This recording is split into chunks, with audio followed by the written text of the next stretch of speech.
하지만 누구든지 주님을 믿어야 구원 얻으리. 그는 사람으로 오셨지만 하나님이시니 그가 진심으로 세상을 사랑하셨네.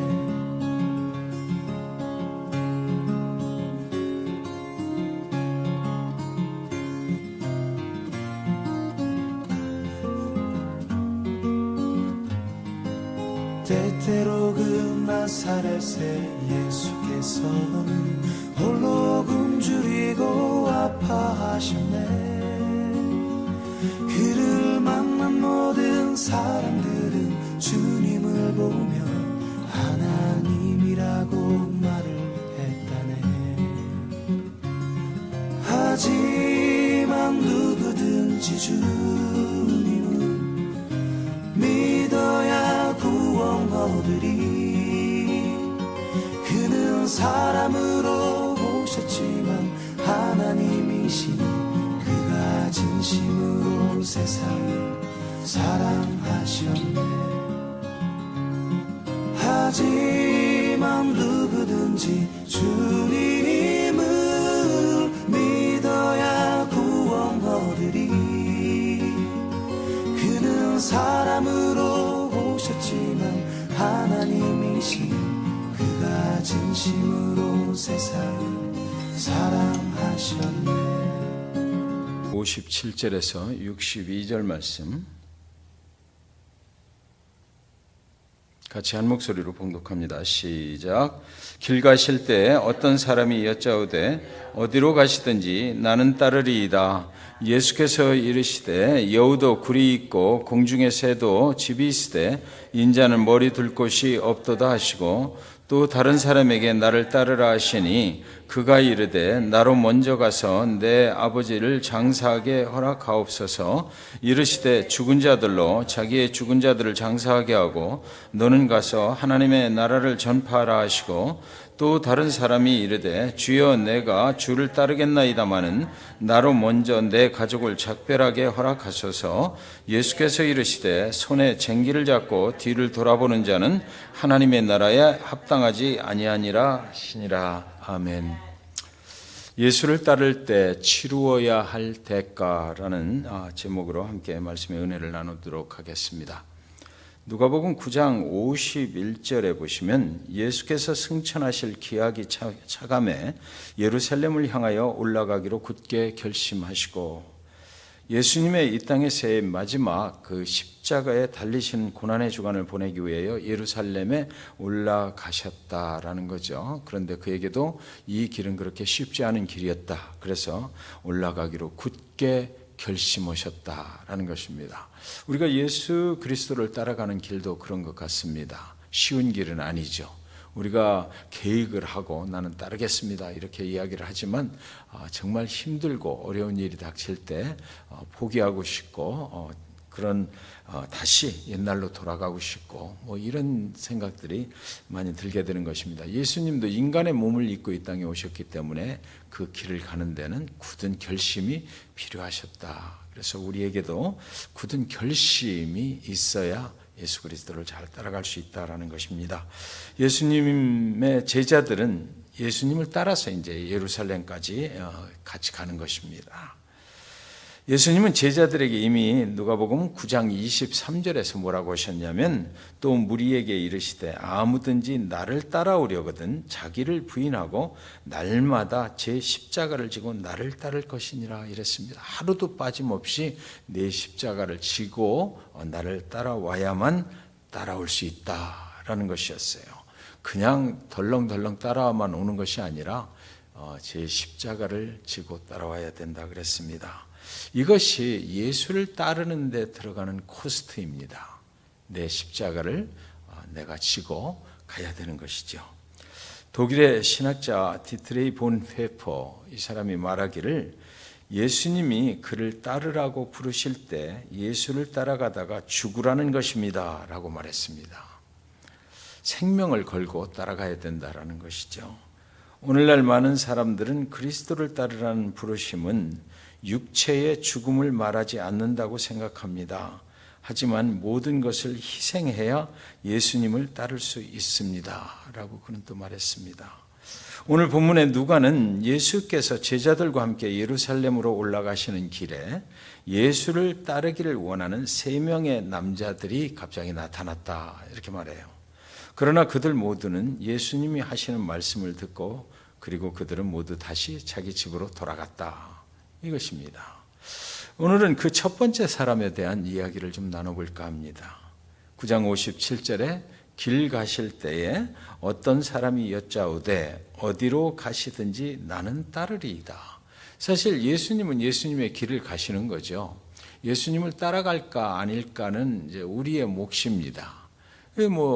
이 사람이 내가 따르겠습니다. 그러다가 나는 그만두겠습니다 해도 예수님은 곧장 그 길을 가실 거예요. 이 사람은 예수님을 따르겠습니다. 이렇게 나왔어요. 우리는 이 사람이 어디서 온 사람인지 어디로 가던 사람인지 알 수가 없습니다. 그러나 그가 예수님께 나온 이유만은 분명하죠. 그는 예수님을 따르기를 원한 것이에요. 그는 인생을 살면서 누구를 따라야 할지를 분명히 알았기에 예수께로 나온 것입니다. 그리고 그의 인생의 목표가 분명했어요. 예수를 따르는 것이 그의 목표가 된 것입니다. 왜 그는 하도 많은 그 사람들 중에 예수를 따르기로 한 것일까요? 예수께서 그를 한번 쭉 위아래로 훑어보는 것 같습니다. 그리고 나서 이렇게 말씀하셔요. 58절에 보시면 예수께서 이르시되 여우도 굴이 있고 공중의 새도 집이 있으되 인자는 머리 둘 곳이 없도다 라고 말씀하셨습니다. 이 사람은 예수님을 따르기를 열망합니다. 그 열정이 대단했어요. 여기까지 따라와서 예수님 앞에 와서 내가 예수를 따르기를 원합니다 이렇게 말하니까요. 그렇다면 그 열정은 누구를 위한 것일까? 왜 예수님은 그 자기를 따르겠다고 하는 사람한테 이런 이야기를 할까? 집 이야기를 한 거죠. 여우도 집이 있다, 굴이 있다, 그리고 또 공중의 새도 집이 있다. 그런데 나는 없다. 나를 따라와 봐야 집 생길 일이 없다. 머리 둘 곳도 없다라는 것입니다. 이 사람은 도대체 어디서 뭐하는 사람입니까? 누가복음에는 그 단서가 없어요. 그런데 마태복음에 그 단서가 있습니다. 마태복음 8장 19절 20절에 가면 한 서기관이 나와 예수께 아뢰되 선생님이여 어디로 가시든지 저는 따르리이다. 예수께서 이르시되 여우도 굴이 있고 궁중의 새도 거처가 있으되 인자는 머리 둘 곳이 없다 하시더라. 예수님은 이 사람이 마태는 이 사람이 서기관이다 이렇게 말을 하고 있습니다. 그리고 예수님은 이 사람이 거처에 관심이 있구나, 자기 삶이 세상에서 잘 되게 하는 거 이거에 관심이 있어서 온 사람이구나 예수는 꿰뚫어 본 것입니다. 그래서 나는 따라와 보야 그런 거 줄 사람이 아니다 라고 말씀하신 거예요. 예수를 따르기를 원하는 이 사람은 서기관이었습니다. 서기관은 유대의 그 종교 전문가이죠. 그리고 그들이 하는 일은 성경을 필사를 하는 일입니다. 그리고 그 성경을 연구하고 그리고 또 그 성경을 편집을 해요. 그래서 다른 사람들을 또 가르치는 사람들이에요. 이 서기관들의 그룹은 예수님의 사역에 대해서 상당히 그 시절에 예민하게 반응을 보이던 사람입니다. 그런데 왜 이 서기관 중에 한 사람이 예수를 갑자기 따르겠다고 나선 것일까요? 마태복음 7장 28절 29절에 보시면 예수께서 이 말씀을 마치심에 무리들이 그의 가르치심에 놀라니 이는 그 가르치시는 것이 권위 있는 자와 같고 그들의 서기관들과 같지 아니함일러라. 예수님의 가르침, 예수님의 설교가 끝났을 때 사람들이 상당히 놀라워했던 것 같습니다. 어떻게 저런 말씀을 하실 수가 있나? 대단한 말씀이다. 그리고 사람들 생각하기에 하나님의 권세가 저에게 임했구나. 이런 생각을 막 한 거예요. 그동안 들어왔던 서기관들의 가르침하고는 완전히 달랐기 때문입니다. 예수님의 말씀에는 서기관들에게는 없었던 하나님의 주신 그 권세가 있음을 많은 사람들이 깨달았던 것이에요. 예수님과 서기관들의 팽팽한 긴장이 이제 막 시작이 되는 거죠. 그동안의 서기관들이 누리고 받았던 그 영광이 예수님께 막 돌아가는 거 아니겠습니까? 사람들이 이제 예수를 따라가는 것입니다. 예수님은 서기관들을 거기다 뭐라고 그러냐면 위선자들이다 막 이렇게 막 쏘아붙이셨어요. 예수를 따르는 사람들이 그러니까 자꾸만 늘어나는 것이죠. 그러니까 서기관들이 그 정치적인 자기들의 권세에 대한 위협을 막 느끼게 됐던 것입니다. 오늘 이 서기관은 가만히 생각했을 것입니다. 아마 서기관들 중에서도 굉장히 영악했던 사람이 아닌가 싶어요. 아마도 예수를 따르는 편이 앞으로 자신에게 더 유리하겠다 생각하고 예수 앞에 나온 것이지요.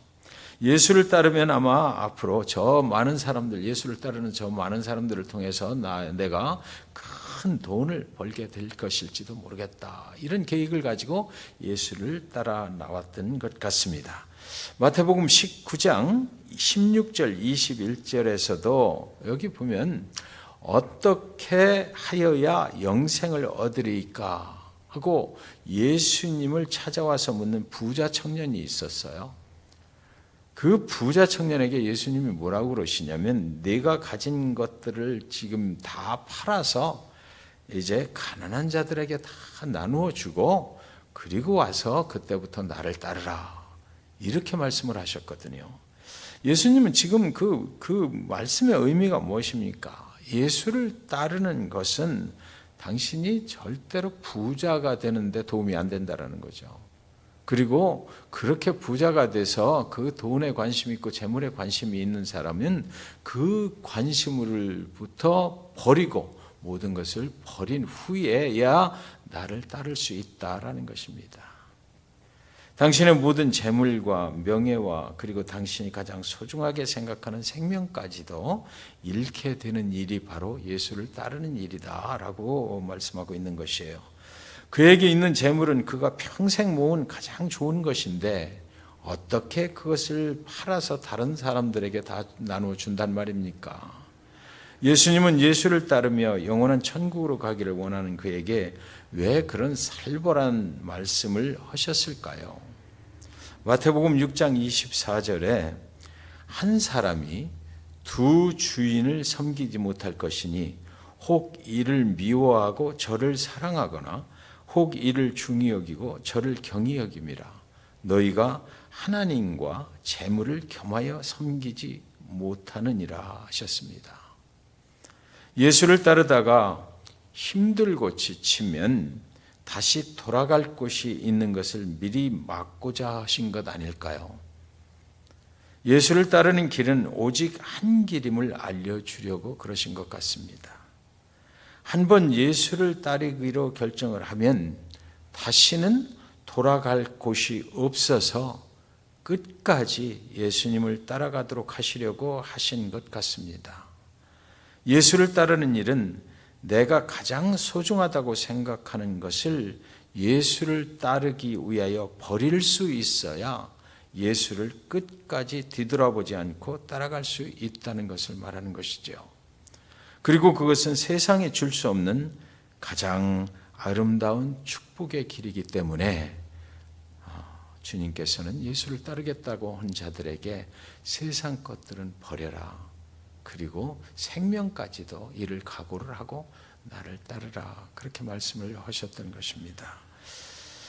평생 동안 구걸을 하며 살아가고 있는 어떤 한 거지가 있었다고 합니다. 그런데 어느 날 그 거지가 살고 있는 마을로 아주 그 나라의 임금이 지나가신다고 이제 소식이 전해졌어요. 그런데 그 임금은 초능력자입니다. 무엇이든지 자기의 마음대로 하실 수 있는 그런 능력을 가진 임금이었어요. 그는 임금이 지나가는 제일 좋은 길목에 이제 자리를 잡고 이제 왕이 지나갈 때 왕에게 자신을 긍휼히 여기셔서 나에게 좋은 선물을 주고 가십시오라고 이렇게 요청할 계획을 세웠습니다. 그래서 왕이 지나간다고 하는 그 길목 좋은 곳에 자리를 잡고 그동안 이제 왕이 올 때까지 지나갈 때까지 먹을 샌드위치 그리고 또 과일 이런 것들을 준비를 하고 그 길목에 앉아서 기다리고 있는 것입니다. 그리고 그 구걸하는 그 바구니 속에 동전 몇 개를 이제 집어넣어 놓고 왕이 지나가기만을 기다렸어요.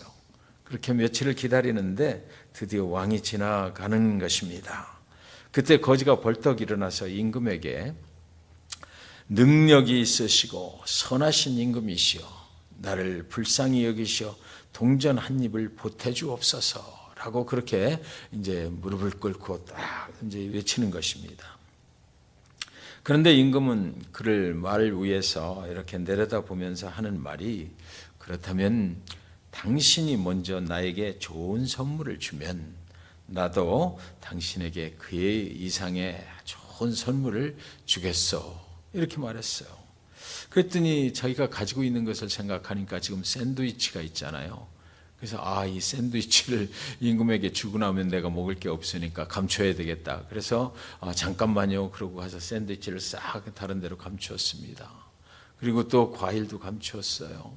그리고 이제 동전 몇 개 있는 거, 그 바구니 속에도 동전 좋은 것은 빼고 그 속에 막 뒤져봤습니다. 그랬더니 그 속에 자기 손에 옛날에 그 바구니 속에 들어있던 빵 부스러기 조각 조그만 것이 3개가 잡히는 것입니다. 그래서 그 빵 부스러기 조각 3개를 저의 전부입니다. 가장 이것을 임금님께 드리겠습니다. 라고 임금에게 바쳤어요. 그랬더니 임금이 그래? 그러고 이제 알았다. 그러고서 그냥 지나가는 것입니다. 자기에게 큰 선물을 줄 줄 알았는데 안 주고 그냥 지나가는 것이에요. 그래서 실망이 돼서 집으로 돌아왔어요. 집으로 돌아와서 자기가 화가 막 나는 거죠. 그래가지고 그 가지고 있던 그 구걸 바구니 그것을 집어 던져버렸습니다. 그랬더니 구걸 바구니가 땅에 떨어지면서 바닥에 떨어지면서 쇳소리가 짤그랑 짤그랑 짤그랑 나는 거예요. 그게 동전 소리가 아닙니다. 그래서 가서 그것을 살펴보니까 금화 조각 3개가 그 속에 들어있는 것이에요. 근데 그 금화의 크기가요, 자기가 임금에게 드렸던 그 빵 부스러기 조각하고 똑같은 사이즈의 아주 작은 것이었다라는 것입니다. 임금이 그에게 준 선물이었거든요. 부스러기를 주면 부스러기로 받는 것이에요. 그래서 이 친구가 그때 막 소리를 치면서 나는 왜 큰 그 샌드위치를 드리지 못했을까? 나의 가장 좋은 것으로 임금에게 드리질 못했을까? 그런 후회를 막 급하게 했다고 하는 그런 이야기가 있습니다. 이미 지나가 버렸죠. 기회가 왔는데도 이미 지나가 버린 것입니다.